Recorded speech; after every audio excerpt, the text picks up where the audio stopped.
तो नमस्कार दोस्तों, स्वागत है आपका आज के कुरुक्षेत्र के सेशन में। कुरुक्षेत्र और योजना का सेशन हम लोग कर रहे हैं, ठीक है। तो प्लेलिस्ट में हम लोग ने फरवरी का खत्म किया था आपका योजना कुरुक्षेत्र। अब हम लोग मार्च पे आते हैं। तो मार्च का कुरुक्षेत्र मैगजीन का रिव्यू हम लोग अभी पढ़ने जा रहे हैं।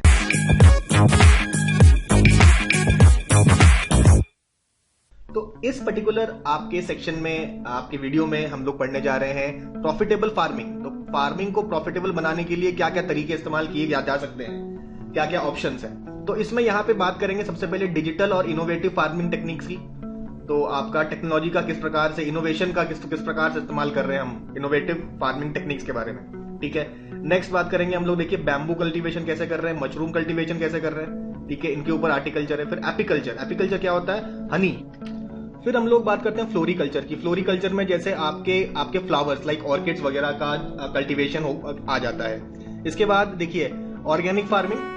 ऑर्गेनिक फार्मिंग की बात करते हैं। ऑर्गेनिक फार्मिंग में हम लोग पेस्टिसाइड्स, फर्टिलाइजर्स, केमिकल फर्टिलाइजर्स का इस्तेमाल नहीं करते हैं। कोई भी केमिकल का बिना इस्तेमाल किए जो आपका फार्मिंग होता है ऑर्गेनिक फार्मिंग बोलते हैं, उसके बारे में देखेंगे। फिर देखिए डेयरी इंडस्ट्री और फिशरीज इंडस्ट्री के बारे में एक शॉर्ट आर्टिकल है। फिर बात करते हैं वर्टिकल स्पेलिंग गलत हो गया। वर्टिकल फार्मिंग क्या होता है, हाइड्रोपोनिक्स क्या होता है, इसके बारे में हम लोग स्टडी करेंगे। तो ये सारी बातें हम लोग देखेंगे, एक एक करके स्टार्ट करते हैं। सबसे पहले बात करते हैं हम लोग digital and innovative farming techniques के बारे में। देखिए डिजिटल और इनोवेटिव जो टेक्निक्स है, ये से सब जो हुआ स्टार्ट होता है, इसमें काफी हेल्प करता कौन है, एफपीओस, आपके फार्मर प्रोड्यूसर ऑर्गेनाइजेशंस है। तो उनका काफी बड़ा योगदान होता है आपका फार्मिंग मेथड्स को, और आपका इनोवेटिव फार्मिंग में काफी ज्यादा हेल्प करते हैं आपके फार्मर प्रोड्यूसर ऑर्गेनाइजेशंस, ठीक है। तो सबसे पहले इनोवेटिव टेक्निक्स में बात करेंगे हम लोग प्रिसीशन एग्रीकल्चर। क्या होता है प्रिसीशन एग्रीकल्चर, हम लोग इस्तेमाल करते हैं जीपीएस का, ग्लोबल पोजिशनिंग सिस्टम, सेंसर्स का, ड्रोन्स का। तो इनकी मदद से हम लोग डेटा कलेक्ट करते हैं। तो ये कुछ डेटा कलेक्ट करेंगे, ठीक है। डेटा आपके तीन प्रकार के हो सकते हैं, स्पेशल डेटा हो सकता है, टेम्पोरल डेटा हो सकता है और इंडिविजुअल डेटा हो सकता है। क्या होता है इसका मतलब देखेंगे। स्पेशल डेटा, ठीक है। स्पेशल डेटा जैसे जियोग्राफिक डेटा को हम लोग बोलते हैं स्पेशल डेटा, ठीक है। स्पेशल, ठीक है। स्पेशल डेटा TIAL है, SPATIAL। तो स्पेशल डेटा में आपका देखिए जियोग्राफिक डेटा होता है, और आपका टेम्पोरल में ऐसे डेटा जो कि कुछ समय तक कलेक्ट करना होता है, मतलब टाइम के रेस्पेक्ट में वो डेटा कलेक्ट होता है, ठीक है। जैसे एक पर्टिकुलर टाइम इंटरवल में एक डेटा आया, दूसरे टाइम इंटरवल में एक और डेटा आया। तो टाइम जैसे जैसे चेंज होता है, ये डेटा की वैल्यू चेंज होती रहती है, ठीक है। इसको कहते हैं हम लोग टेम्पोरल डेटा, ठीक है। स्पेशल डेटा देख लिया, जियोग्राफिक डेटा, जियोग्राफिक लोकेशन हो गया, उसके उस लोकेशन के बारे में आपका कुछ जो डेटा है आपके पास अवेलेबल, उसको कहते हैं स्पेशल डेटा। फिर बात करते हैं इंडिविजुअल डेटा, मतलब डेटा फ्रॉम ईच पर्सन, हर एक पर्सन से आपका अगर जो डेटा निकलता है, मतलब जैसे आपके पास 30 लोग हैं, 30 लोग में हर एक पर्सन का एक इंडिविजुअल कुछ डेटा होगा। तो इस प्रकार का डेटा होता है, इसको बोलते हैं इंडिविजुअल डेटा।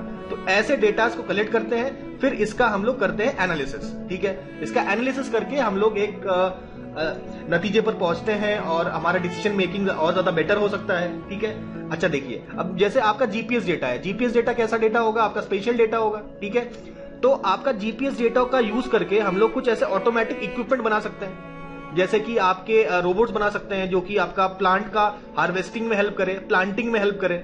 मतलब आपका सीड को आपको सॉइल में आपको डालना पड़ता है ना एग्रीकल्चर में, तो उसको कहते हैं प्लांटेशन। तो प्लांटेशन में हेल्प कर सकता है, हार्वेस्टिंग में हेल्प कर सकता है, और जो आपकी गुड़ाई होती है आपके सॉइल की, उसमें भी आपका ऐसे आपके रोबोट्स हेल्प कर सकता है। तो ये रोबोट में आपको कहीं ना कहीं जीपीएस डेटा फीड करना पड़ेगा कि भाई ये हमारा लैंड है, लैंड में इस तरीके से यहाँ हमें क्या कहते हैं सीडलिंग्स लगानी है, यहां से हमें हार्वेस्ट करना है, ठीक है।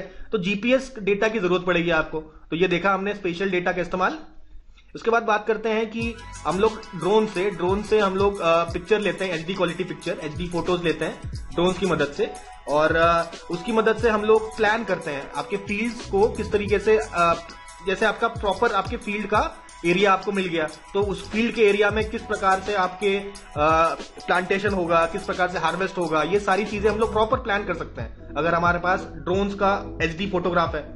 तो ये पता कर सकते हैं हम लोग कि देखिए आपका पेस्ट इन्फेस्टेशन हुआ है कि नहीं। ये जो फोटोग्राफ्स हम लोग ले रहे हैं ना ड्रोन से, उसकी मदद से हम लोग पता कर सकते हैं कि क्रॉप की मॉनिटरिंग, कोई दिक्कत तो नहीं है क्रॉप में, कोई पेस्ट तो नहीं आ गया, आपका कोई न्यूट्रिएंट डेफिशिएंसी तो नहीं हो गई है, या वाटर स्ट्रेस, मतलब ऐसे कुछ एरियाज आपके फार्म में तो नहीं है जहां पे पानी कम पड़ा हुआ है। तो ये सब चीजें हम लोग प्रॉपर प्लान कर सकते हैं अगर हमारे पास ये सब डेटा होगा तो, नेक्स्ट हम लोग बात करते हैं स्मार्ट फार्मिंग की।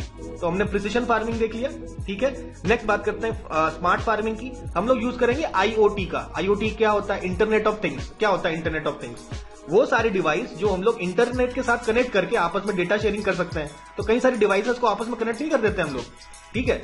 तो और वो किसके थ्रू कनेक्ट होता है? इंटरनेट के थ्रू कनेक्ट होता है, और उन डिवाइसेस का हम लोग इस्तेमाल करते हैं इंटरनेट की मदद से। तो इसको बोलते हैं इंटरनेट ऑफ थिंग्स, ठीक है। तो इसका इस्तेमाल कर रहे हैं अगर हम लोग फार्मिंग में, तो होगा ये स्मार्ट फार्मिंग। इसके अलावा रोबोटिक्स का इस्तेमाल कर रहे हैं हम लोग, ड्रोन्स का इस्तेमाल कर रहे हैं, एआई टेक्नोलॉजी का इस्तेमाल कर रहे हैं आपके फार्म्स को मैनेज करने के लिए, ठीक है। तो इन सब टेक्नोलॉजी का इस्तेमाल करके जब हम लोग बूस्ट करते हैं हमारा प्रोडक्शन या क्वालिटी को इंप्रूवमेंट करते हैं, ठीक है, लेबर का प्रॉपर ऑप्टिमाइजेशन करते हैं, तो इसको बोलते हैं हम लोग स्मार्ट फार्मिंग, ठीक है। ये हमको समझ में आया। फिर बात करते हैं हम लोग वर्टिकल फार्मिंग की। वर्टिकल फार्मिंग यानी कि इन लेयर्स, आपका जैसे कि ये एक लेयर है, यहां पे हमने सॉइल रखा और प्लांट्स उगा दिया, इसके ऊपर हमने दूसरा एक बनाया, यहां पे सॉइल करा और प्लांट्स उगा दिया।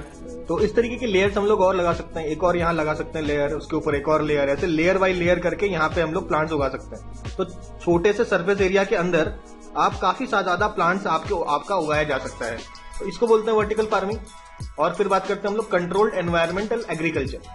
मतलब नाम से पता चल रहा है कि एनवायरमेंटल जो है वो आपका कंट्रोल कंडीशंस होंगे, ठीक है। रेगुलेटेड कंडीशंस के अंदर जब हम एग्रीकल्चर करते हैं, जैसे कि आपका ग्रीन हाउस के अंदर हम लोग एग्रीकल्चर करेंगे, ठीक है। हाइड्रोपोनिक सिस्टम अभी देखते हैं, ये भी एक प्रकार का रेगुलेटेड एनवायरमेंट है, ठीक है।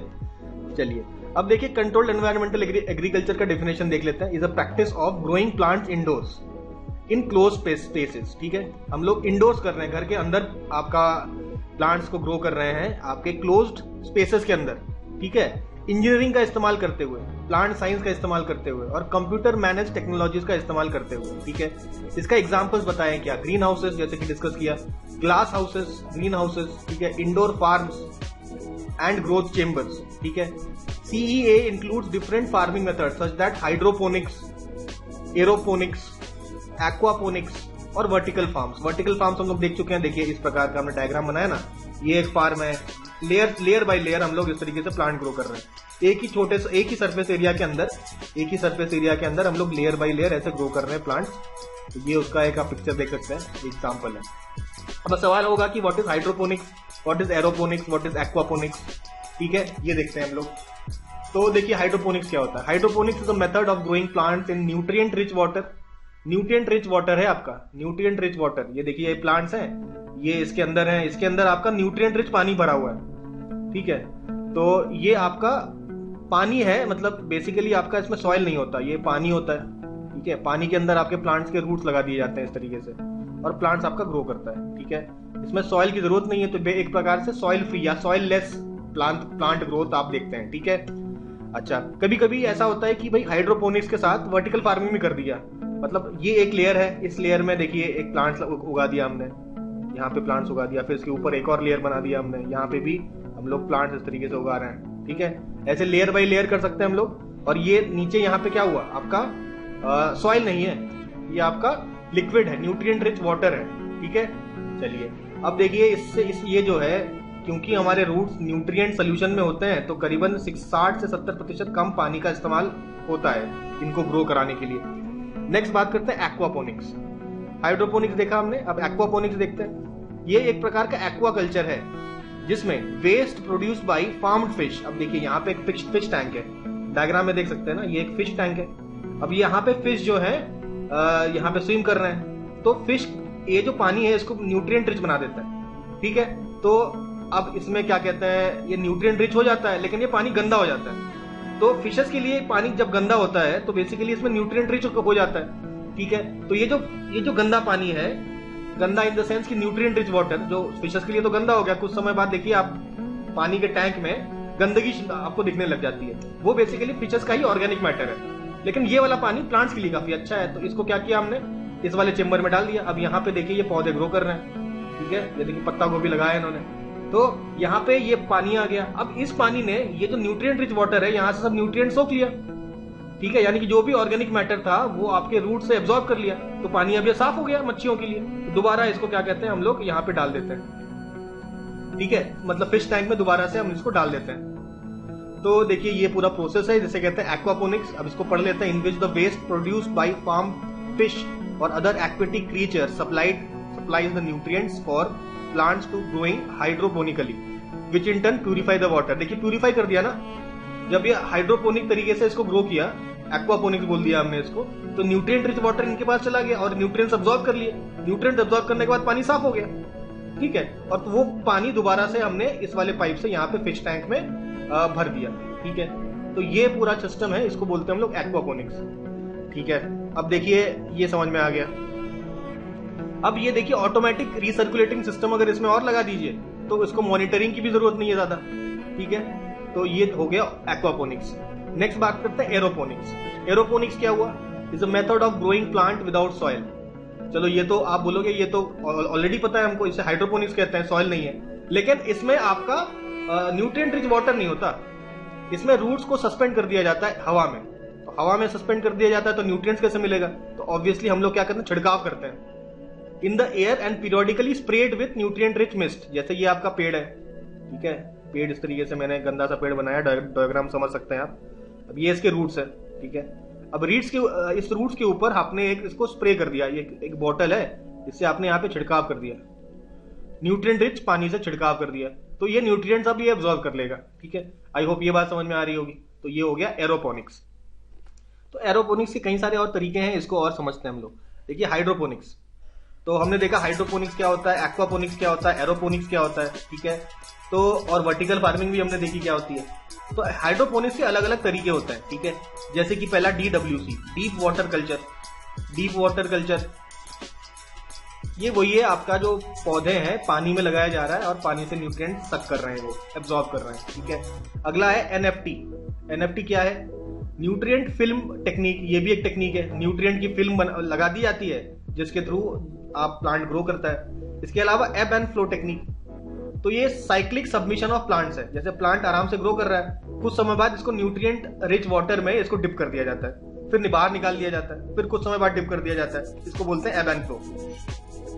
फिर आपके ड्रिप तरीका। ड्रिप तरीका जो न्यूट्रिएंट्स है ड्रिप ट्यूब से और ड्रिपर से ऑटोमेटिकली प्लांट के ऊपर गिरने लग जाता है, तो वो अब्सॉर्ब करता है। इसके बाद एरोपोनिक्स हमें पता है, एयर में सस्पेंड कर दिया और रूट्स को आपका स्प्रे कर दिया गया विद न्यूट्रिएंट्स, ठीक है। नेक्स्ट बात करते हैं विकिंग। विकिंग मतलब कॉटन रोप विक। जैसे आपने देखा होगा ना, तेल के आपके जो लैंप्स होते हैं ना, जैसे ये आपका लैंप है, इसका एक ऐसा विक होता है, ठीक है। यहाँ पे तेल रखा होता है और यहाँ पे जब आप आग जलाते हो तो आग जलाने की वजह से ये जो आपका विक के थ्रू ये आपका ऑयल एब्जॉर्ब करता है और इस तरीके का लैंप आपने देखा होगा।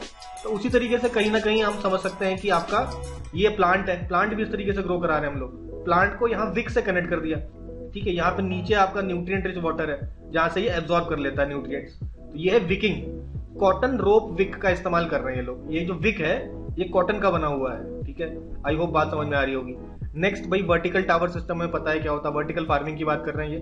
मतलब आपके हाइड्रोपोनिक्स के थ्रू आप लेयर बाय लेयर इस तरीके से आपका अरेंजमेंट कर रहे हैं और आपका यहाँ पे वर्टिकल टावर सिस्टम है, ऐसे वर्टिकल टावर लगा दिया और इन हर जो आपके चेंबर में आपका हाइड्रोपोनिक्स का सिस्टम लगा हुआ है। इसके अलावा आपका क्रैक्टी सिस्टम है, ये आपका पैसिव हाइड्रोपोनिक टेक्निक है। इसमें आप प्लांट को सस्पेंड कर देते हैं इन वाटर, जिसके अंदर आपके न्यूट्रिएंट्स और ऑक्सीजन होते हैं, ठीक है। और वाटर स्टैग्नेंट होता है, तो इसमें कोई पंप और इलेक्ट्रिसिटी का इस्तेमाल नहीं होता है और ऑक्सीजन सर्कुलेटिंग सिस्टम का भी इस्तेमाल नहीं होता है, ठीक है। ये काफी फेमस इसलिए क्योंकि काफी इजी है, इसमें कोई पंप वगैरह की जरूरत नहीं है। न्यूट्रिएंट रिच पानी लिया, उसमें ऐसा पौधा लगा दिया आपने, ठीक है। तो ये हो गया क्रैक्टी मेथड, ठीक है। तो ये अलग अलग तरीके के मेथड्स हैं ऑफ हाइड्रोपोनिक्स, ये देख लिया हमने। देखिए अब ये हाइड्रोपोनिक्स में आपका जो क्रॉप का जो मैनेजमेंट है उसमें कुछ बातें ध्यान रखनी होती है। सबसे पहले है एसिडिक अगर मीडियम है तो उसमें प्लांट का ग्रोथ काफी अच्छा होता है, यानी कि पीएच अगर 5.5 to 6.5 है तो प्लांट का ग्रोथ बहुत बढ़िया होगा। इसके अलावा बात करते हैं टेम्परेचर की। टेम्परेचर आपका 15 से 18 डिग्री के आसपास होना चाहिए और जो आपका पानी है हाइड्रोपोनिक्स में उसमें ऑक्सीजन की मात्रा एडिक्वेट होनी चाहिए न्यूट्रिएंट सोल्यूशन में, ठीक है। तो ये पूरी बात हमको समझ में आ गई हाइड्रोपोनिक्स का क्रॉप मैनेजमेंट कैसे होता है। अब देखिए हाइड्रोपोनिक्स के कुछ हम लोग एडवांटेजेस देखते हैं। सबसे पहले तो ये है कि 99% लेस लैंड लगता है, ज्यादा जमीन की जरूरत नहीं है इसको उगाने के लिए, ठीक है। खासकर अगर आप वर्टिकल फार्मिंग कर रहे हैं तो वर्टिकल फार्मिंग में आपका increase production per unit area में ज्यादा से ज्यादा प्रोडक्शन हो सकता है अगर वर्टिकल फार्मिंग का इस्तेमाल कर लिया जाए। वैसे भी लैंड आपका कम यूज होता है हाइड्रोपोनिक्स में, फिर बात करते हैं कि लैंड तो यूज ही नहीं कर रहे ना हम लोग, न्यूट्रिएंट रिच वाटर में डाल रहे हैं, ठीक है। अच्छा, उसके बाद हम लोग लेस वाटर, कम पानी की भी जरूरत है, ठीक है, इतना इरिगेशन की जरूरत नहीं है। आपका कंट्रोल्ड इंडोर क्लाइमेट में ये आपका ग्रोथ होता है, तो पूरे साल भर आप कल्टीवेशन कर सकते हैं, क्योंकि भाई इंडोर क्लाइमेट आपको खुद ही अरेंज करना है, ठीक है। इसके अलावा क्योंकि इंडोर क्लाइमेट में है तो बाहरी आपके पेस्ट, डिजीजेस ये सब इम्पैक्ट नहीं करते हैं, और एडवर्स वेदर का भी कोई इम्पैक्ट नहीं होता है इस प्रकार के ग्रोइंग करने की वजह से, ठीक है। कोई पेस्टिसाइड्स का इस्तेमाल नहीं करना है, इंसेक्टिसाइड का इस्तेमाल नहीं करना है, कोई फर्टिलाइजर की भी जरूरत नहीं है, ठीक है।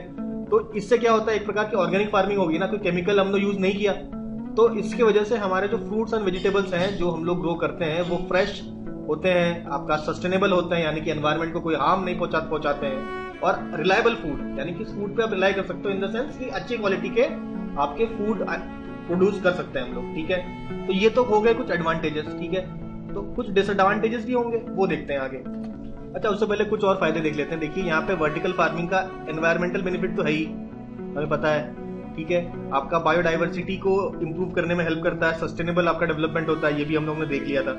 इसके अलावा देखिए सोशियो इकोनॉमिक एडवांटेज भी है, जैसे कि लोग घूमने जा रहे हैं ना लेजर के लिए, तो मतलब इस प्रकार का प्लांट देखने या घूमने जा सकते हैं लोग, और बच्चों को आप एजुकेशन पर्पज से भी वहां पे ले जा सकते हो। इसके अलावा ऑटोमेटेड मॉनिटरिंग सिस्टम भी लगा सकते हो, ये सब कुछ कंट्रोल्ड एनवायरनमेंट है, तो इसका ऑटोमेटेड मॉनिटरिंग मतलब रोबोट से और एआई टेक्नोलॉजी का इस्तेमाल करके हम लोग ऑटोमेटेड मॉनिटरिंग सिस्टम भी यहाँ पे लगा सकते हैं। तो ये एडवांटेजेस हो गए। चलिए अब आते हैं डिसएडवांटेजेस में। पहली बात तो हमें समझ में आती है कि इस प्रकार के जो आपके प्रोजेक्ट्स हैं इसमें काफी ज्यादा हाई अपफ्रंट कॉस्ट लगेगा, ठीक है। स्टार्टिंग में देखिए काफी इन्वेस्टमेंट करना पड़ेगा आपको, अगर इस प्रकार का आप एग्रीकल्चर सिस्टम लगाना चाहते हैं। तो दूसरा सबसे बड़ा डिसएडवांटेज है कि स्मॉल रेंज ऑफ क्रॉप्स, बहुत सारे क्रॉप्स आप इस मेथड से आप ग्रो नहीं कर सकते। कौन कौन से जो आपके क्रॉप्स है जो ग्रो कर सकते हैं, पहले तो आप वेजिटेबल्स ग्रो कर सकते हैं, ग्रीन लीफी वेजिटेबल्स, जैसे कि आपका spinach, coriander, cucumber, broccoli, beans, इस प्रकार के कुछ ग्रीन लीफी वेजिटेबल्स ग्रो कर सकते हैं। इसके अलावा कुछ हर्ब्स आप ग्रो कर सकते हैं, जैसे कि चाइव्स, बेसिल, मिंट, बेसिल तुलसी, मिंट, ओरिगेनो, फेनेल, तो ये कुछ हर्ब्स हैं। इसके अलावा फ्रूट्स ग्रो कर सकते हैं, जैसे स्ट्रॉबेरीज, ब्लूबेरीज। इसके अलावा और कुछ आपके ग्रो नहीं करते हो, ठीक है। इसके अलावा और कुछ हम लोग ग्रो नहीं कर सकते, तो there is a small range of crops only, तो इन क्रॉप्स को ही हम लोग ग्रो कर सकते हैं। और डिसएडवांटेजेस में देखिए, ये तो देख ही लिया हमने, हाई अपफ्रंट कॉस्ट। इसके अलावा हाईली एजुकेटेड वर्कफोर्स चाहिए आपको, मतलब जो भी लेबर है उनको हाईली एजुकेटेड होने की जरूरत है, ठीक है। तो हाईली एजुकेटेड लोगों को हायर करेंगे तो लेबर कॉस्ट तो आपका इंक्रीज होगा ही। इसके अलावा आपके पूरे सिस्टम को कांस्टेंट अटेंशन और केयर की जरूरत है, तो कांस्टेंट अटेंशन और केयर की जरूरत है, क्योंकि भाई कई सारे आपके पंप्स है, न्यूट्रिएंट डिलीवरी सिस्टम है, ठीक से काम कर रहा है कि नहीं, ये सब देखने की आवश्यकता पड़ती है। इसके अलावा काफी ज्यादा एनर्जी इंटेंसिव है, क्योंकि देखिए आर्टिफिशियल लाइटनिंग करनी पड़ेगी, इंडोर्स हो रहा है ना, घर के अंदर हो रहा है, सनलाइट मिलता नहीं है, तो आर्टिफिशियल लाइट की जरूरत होगी। इसके अलावा टेम्परेचर को प्रॉपर कंट्रोल करना है, ह्यूमिडिटी को कंट्रोल करना है, तो इसलिए काफी ज्यादा बिजली का खर्चा होता है, ठीक है। It is very energy intensive. देखिए फाइनली हम लोग कहते हैं कि देखिए नेचुरल पॉलिनेटर्स नहीं होते। नॉर्मली क्या होता है, आपके फ्रूट्स और फ्लावर्स इन सबको ग्रो करने के लिए आपके पॉलिनेटर्स होते हैं, ठीक है, नेचुरल पॉलिनेटर्स, जैसे कि आपके इंसेक्ट्स हो गए, बीज हो गए, ठीक है, जो पोलन ग्रेन्स को एक प्लांट से दूसरे प्लांट तक आपका ट्रांसफर करते हैं, ठीक है। और या तो पोलन ग्रेन्स को मेल पार्ट से फीमेल पार्ट की तरफ ले जाते हैं, जिससे आपका प्रॉपर फर्टिलाइजेशन होता है और आपके फ्रूट्स बनते हैं, ठीक है। अब ये पॉलिनेटर्स तो आपको मिलेंगे नहीं ना एनवायरनमेंट में, तो ये जो आपका पॉलिनेशन की जो क्रिया है ये आर्टिफिशियली करानी पड़ेगी। तो इससे कई बार देखने को मिलता है जो फ्रूट ग्रो करते हैं उनकी क्वालिटी काफी कम होती है, ठीक है, during because of this reason, ठीक है। तो ये हो गए सारे डिसएडवांटेजेस। चलिए अब फाइनली हम लोग कंक्लूड करते हैं। देखिए वर्टिकल फार्मिंग का हम लोग इस्तेमाल कर सकते हैं, क्योंकि कई बार हम लोगों को ऐसे चीप शिपिंग कंटेनर्स मिलते हैं जो किसी काम के नहीं होते, तो उन शिपिंग कंटेनर्स को हम लोग इस प्रकार से बना सकते हैं जहां पे वर्टिकल फार्मिंग हो रही हो, और ऐसे अबैंडन्ड वेयर हाउसेस होते हैं जिनका कोई यूज नहीं कर रहा, यहाँ पे भी हम लोग इस प्रकार का एग्रीकल्चर कर सकते हैं, वर्टिकल फार्मिंग कर सकते हैं, क्योंकि कम एरिया में हम लोग ज्यादा पेड़ पौधे लगा सकते हैं, ठीक है। अब देखिए वर्टिकल फार्मिंग और हाइड्रोपोनिक्स का इस्तेमाल करके एक प्रकार का सस्टेनेबल सोल्यूशन डेवलप किया जा सकता है फॉर अर्बन एग्रीकल्चर चैलेंजेस। देखिए अर्बन एग्रीकल्चर, देखिए रूरल एग्रीकल्चर में तो काफी आपको लैंड मिल जाएगा जहां आप लोग खेती कर सकते हैं, लेकिन अर्बन एरियाज में इतना स्पेस नहीं होता जहां पे हम लोग खेती कर पाए प्रोडक्ट और आपका ग्रो कर पाए प्लांट्स। और फ्रूट्स, ठीक है, वेजिटेबल्स, ये सब ग्रो करने के लिए जगह नहीं होती। तो इस प्रकार का वर्टिकल फार्मिंग को हाइड्रोपोनिक्स के साथ इस्तेमाल करके हम लोग ऐसे सोल्यूशन डेवलप कर सकते हैं। लेकिन इन सब सोल्यूशंस को वाइड स्प्रेड एक्सेप्टेंस की जरूरत है। अभी भी देखिए इनका यूज काफी कम होता है, तो और ज्यादा इनको यूज को बढ़ावा देने की जरूरत है। और इसके लिए ऑब्वियसली आपके गवर्नमेंट की कुछ पॉलिसीज होनी चाहिए, सपोर्टिव पॉलिसीज होनी चाहिए, और ऐसी खेती करने वालों को गवर्नमेंट कुछ इंसेंटिव्स दे, तो इस प्रकार के सोल्यूशंस और डेवलप हो सकते हैं। इसके अलावा आपका इस प्रकार की फार्मिंग में और ज्यादा रिसर्च की आवश्यकता है, तो आप foreign institutions, foreign countries, 2-3 countries साथ में आके इस प्रकार के रिसर्च में कोलैबोरेशन कर सकती है। तो ये वाला टॉपिक यहाँ पे खत्म हुआ। अब देखते हैं, देखिए ये सारे टॉपिक्स हम लोग खत्म करना चाहते थे। स्टार्ट हमने कहां से किया था? डिजिटल इनोवेटिव फार्मिंग टेक्निक्स, ठीक है। लेकिन तो डिजिटल इनोवेटिव फार्मिंग टेक्निक्स पढ़ते पढ़ते हम लोगों ने क्या पढ़ लिया था? देखिए प्रिसिशन एग्रीकल्चर पढ़ लिया था, इसके बाद हम लोग स्मार्ट फार्मिंग पढ़ चुके थे, उसके बाद वर्टिकल फार्मिंग और कंट्रोल्ड एनवायरमेंटल एग्रीकल्चर आपका तीसरा पॉइंट था। किसमें? आपका ये डिजिटल इनोवेटिव टेक्निक्स में। तो ये जो थर्ड पॉइंट था हमारा, दैट इज वर्टिकल फार्मिंग और कंट्रोल्ड एनवायरमेंटल एग्रीकल्चर, इसमें हमने एक और टॉपिक यहाँ पे कंप्लीट कर लिया। देखिए ये वाला vertical farming, CAL vertical farming और हाइड्रोपोनिक्स, ये टॉपिक यहाँ पे हमने खत्म कर दिया। दोबारा वापस आते हैं हम लोग इसी टॉपिक पे, ठीक है। इसी टॉपिक पे आते हैं। पहला पॉइंट प्रिसिशन एग्रीकल्चर फिनिश हो गया है, स्मार्ट फार्मिंग फिनिश हो गया है, अब वर्टिकल फार्मिंग और कंट्रोल्ड एनवायरमेंटल एग्रीकल्चर तो बहुत अच्छे से फिनिश हो गया है। चौथा पॉइंट देखते हैं हम लोग। चौथा पॉइंट आपका है मल्चिंग, ठीक है। अरे मल्चिंग हम लोग बाद में पढ़ेंगे। अच्छा, इससे पहले कुछ और टॉपिक। नेक्स्ट टेक्नोलॉजी जो यूज करेंगे वो है ब्लॉकचेन टेक्नोलॉजी। तो ब्लॉकचेन टेक्नोलॉजी का इस्तेमाल कर सकते हैं हम लोग फार्मिंग में। कैसे? देखिए ब्लॉकचेन टेक्नोलॉजी होती क्या है, इसमें आपका डेटा सिक्योर रहता है। डेटा इस तरीके से ब्लॉक्स में अरेंज होता है और क्रोनोलॉजिकली अरेंज होता है, ठीक है।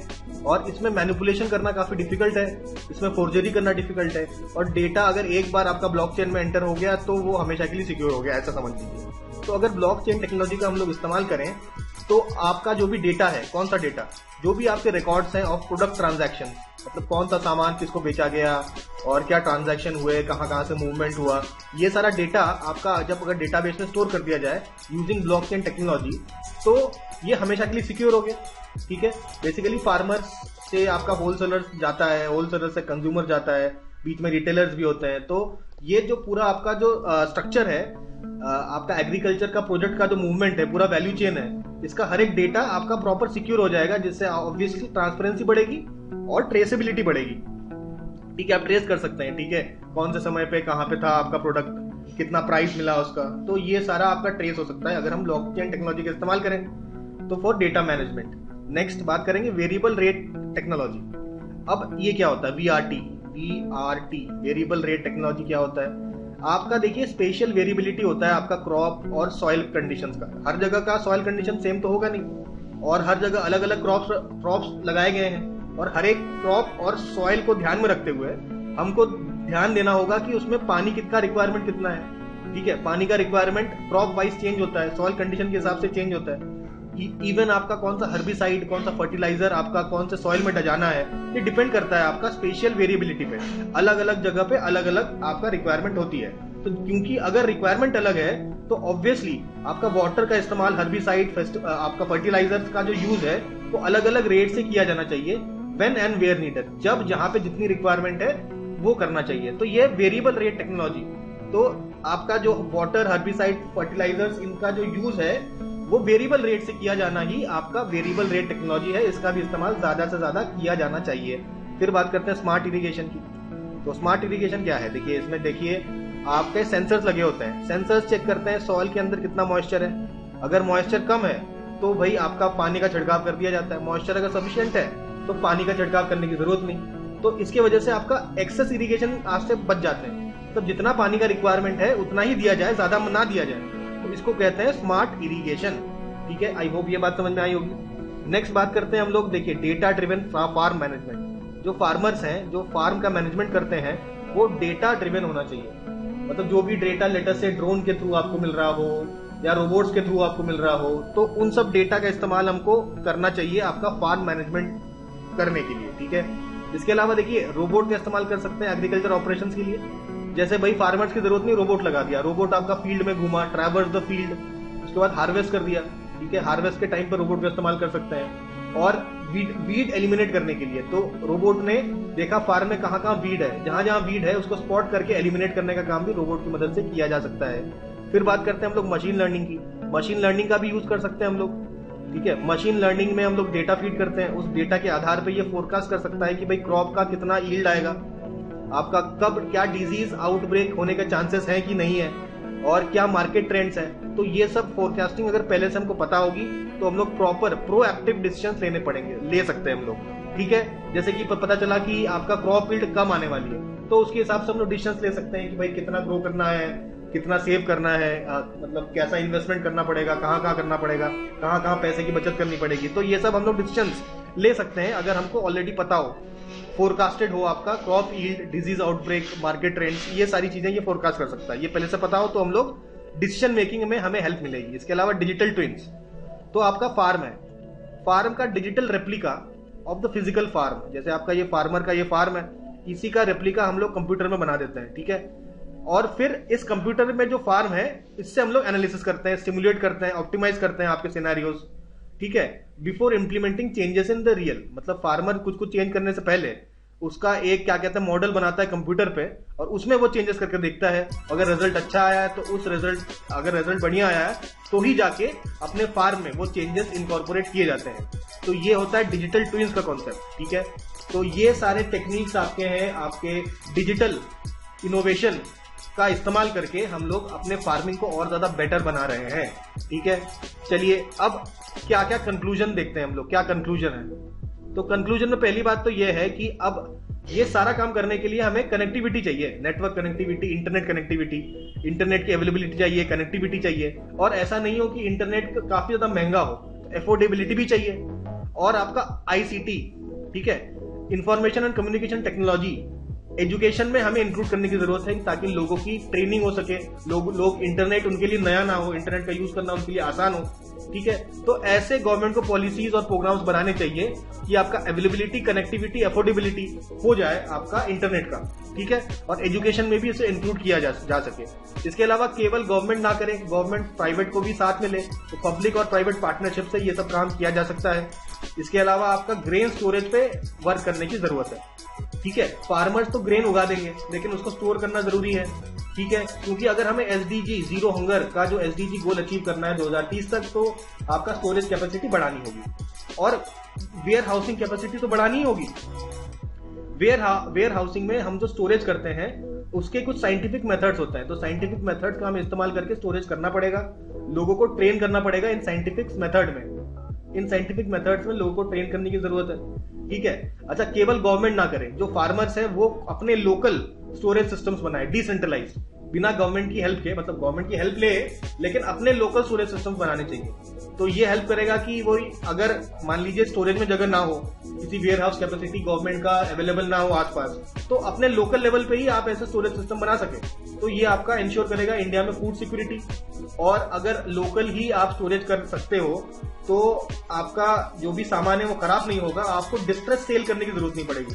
डिस्ट्रेस सेल क्या होता है, जैसे फार्मर बेचने जाता है मंडी में, लेकिन मंडी में उसे सही रेट नहीं मिल पाता, लेकिन उसे मालूम है कि अगर वो मंडी में नहीं बेचेगा या किसी व्यक्ति को नहीं बेचेगा और कुछ समय बाद आपका ये जो खाना है, जो फूड आइटम है, वो सड़ने लगेगा, उसके किसी काम का नहीं रह जाएगा। तो इसलिए उसे कभी कभी डिस्ट्रेस सेल करनी पड़ जाती है। तो ऐसे सेल से बचने के लिए, यानी कि उनको जो प्रॉपर दाम मिलना चाहिए वो नहीं मिल पाता, तो ऐसे डिस्ट्रेस सेल से बचने के लिए भी डिसेंट्रलाइज्ड लोकल स्टोरेज सिस्टम की आवश्यकता पड़ सकती है। फिर हमें इन्वेस्ट करना है, ठीक है, किसमें? सबसे पहले देखिए कोल्ड स्टोरेज चेन्स बनाने पड़ेंगे, तो कोल्ड चेन्स में इन्वेस्ट करिए, लॉजिस्टिक्स में इन्वेस्ट करिए। इसके अलावा जो भी आपके फूड आइटम्स हैं उनकी प्रोसेसिंग करने का तरीका डेवलप होना चाहिए, मतलब फार्म से आपके प्रोसेसिंग यूनिट में आपका फूड पहुंच जाए, वहां पे उसकी प्रोसेसिंग हो जाए, तो वो खराब नहीं होगा और उसमें वैल्यू एडिशन हो पाएगा। तो फूड प्रोसेसिंग में इन्वेस्ट करने की जरूरत है और पूरा इंटीग्रेटेड वैल्यू चेन डेवलपमेंट की आवश्यकता है आपका एग्रीकल्चर सेक्टर में, तो उसमें भी इन्वेस्टमेंट करने की आवश्यकता है सरकार को, ठीक है। चलिए अब आगे बढ़ेंगे हम लोग। तो ये दोनों टॉपिक अभी हम लोग खत्म हो गए। कौन से? वर्टिकल फार्मिंग क्या होता है, हाइड्रोपोनिक्स क्या होता है, डिजिटल इनोवेटिव फार्मिंग टेक्निक्स के बारे में पढ़ लिया। अब हम लोग नेक्स्ट टॉपिक देखेंगे ऑन बैम्बू कल्टीवेशन। चलिए अगला टॉपिक है बैम्बू फार्मिंग। बैम्बू फार्मिंग कहाँ पे करनी होगी? तो बेसिकली उस जगह पे करनी होगी जहां कहीं ना कहीं सोर्स ऑफ वाटर तो होना चाहिए, ठीक है। जैसे कि आपके वैलीज हो गए, आपके स्ट्रीम्स हो गए, ठीक है। इसके अलावा आपके लोअर हिल स्लोप्स में भी आप बैम्बू का फार्मिंग कर सकते हैं, लेकिन आपका जो स्लोप होना चाहिए वो 10% तक ही होना चाहिए, उससे ज्यादा नहीं होना चाहिए, ठीक है। 10% स्लोप में हम लोग ग्रो कर सकते हैं, ठीक है। इसके अलावा देखिए इरिगेशन जो है इसका आर्टिफिशियल इरिगेशन बेस्ट होता है, ठीक है। आर्टिफिशियल इरिगेशन इसलिए क्योंकि इसमें आपका जो पानी की रिक्वायरमेंट होती है कुछ कुछ अंतराल में होनी पड़ती है, ठीक है। तो या तो आपका रेनफॉल जो है इवनली स्पेस्ड हो, मतलब आज रेनफॉल हुआ, कल उसके बाद कुछ दिन छोड़ के रेनफॉल हुआ, मतलब इवनली स्पेस्ड रेनफॉल इसके लिए बेस्ट होता है। तो अब लेकिन अगर मान लीजिए एक साथ बहुत ज्यादा बारिश हो गई और फ्लडिंग हो गई, तो फ्लडिंग के सिचुएशन में आपका बैम्बू ग्रो नहीं करता। इसलिए देखिए आपका हिल स्लोप्स में बैम्बू ग्रो कर पाता है, क्योंकि आप रेनफॉल भी चाहिए लेकिन फ्लडिंग नहीं चाहिए, कि ऐसा नहीं होना चाहिए कि जहां बैम्बू की खेती हो रही है पूरा उसमें पानी भरा है, उस केस में बैम्बू आपका नहीं ग्रो कर पाएगा। लेकिन पानी की रिक्वायरमेंट होती है, तो बेस्ट सिनेरियो ये रहता है कि आप आर्टिफिशियल इरिगेशन करिए। इरिगेशन हो आर्टिफिशियली हो, रेनफॉल पे डिपेंडेंट ना हो, ठीक है।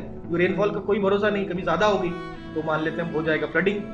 तो इस कारण से देखिए हमने लो आप बात करा कि लो हिल स्लोप्स में भी ग्रो करता है, क्योंकि हिल स्लोप में देखिए पानी इकट्ठा नहीं हो पाएगा। चलिए अब देखिए टेम्परेचर इसका 60 डिग्री से लेकर 40 डिग्री, यानी कि कह सकते हैं कि बहुत ही ज्यादा टॉलरेंट है to climatic conditions. Climatic conditions अलग अलग क्लाइमेटिक कंडीशंस में ग्रो कर जाता है आसानी से।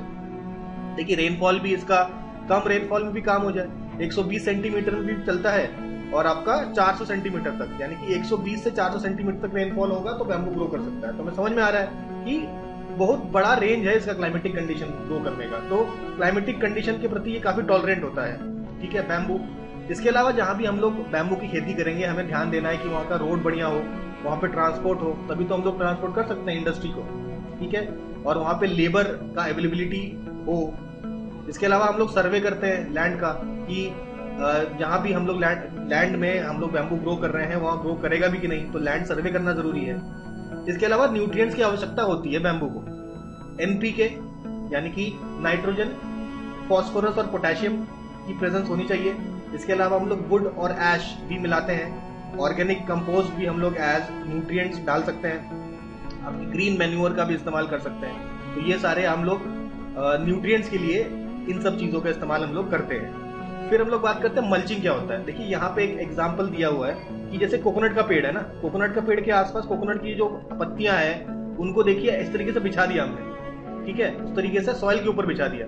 तो उससे क्या हुआ, सॉइल का जो मॉइस्चर है, मॉइस्चर अब नहीं उड़ेगा और सॉइल का न्यूट्रिएंट्स रिक्वायरमेंट भी पूरी हो जाएंगी। तो इस प्रकार की मल्चिंग हम लोग बैम्बू के लिए भी करते हैं, ठीक है। अब देखेंगे पढ़ेंगे क्या लिखा है। Mulching is a practice of covering soil with organic और सिंथेटिक मटेरियल। तो सॉइल को आपका जो ये आपका सॉइल है, सॉइल के ऊपर हम लोग सिंथेटिक मटेरियल या ऑर्गेनिक मटेरियल का एक लेयर और बना देंगे, ठीक है। तो इससे आपका सॉइल ढका रहेगा। अभी एक आप फोटो में देख सकते हैं। तो क्या हुआ, एक ऑर्गेनिक मैटर हमने सॉइल के ऊपर फेंक दिया इस तरीके से, तो सॉइल को ढक दिया इसने।